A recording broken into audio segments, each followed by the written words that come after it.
வேற என்ன கொள்கை இருக்கு? திமுகங்கிறீங்க. திமுகவும் அதிமுகவும் வெவ்வேறு கட்சின்னு யாராவது சொல்லுங்க.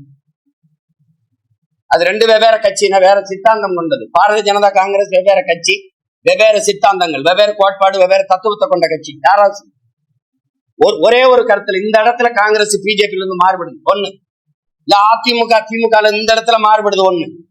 இப்ப ஆட்சியில இருக்கிற திமுகவுல, இப்ப இருக்கிற ஆட்சியில் இருக்கிற திமுகவுல 10க்கும் மேற்பட்டவர்கள் அதிமுக அமைச்சர்.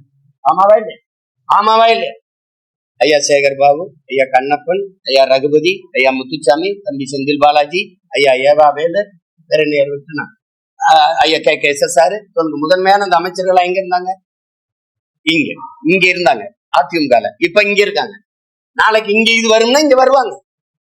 இது கேட்டா இது தாய் கழகத்துக்கு வர்றது, இது போட்டா சேய் கழகத்துக்கு வருது.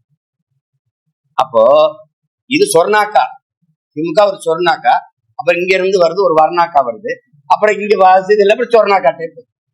உங்களுக்கு புரியுதுன்னு, தாயை போல் பிள்ளை, நூலை போல் சேலை. தாய் கொடுமைக்காரியா இருந்தா பிள்ளை அப்படியே கோகில வாணியா பிறந்துருமா?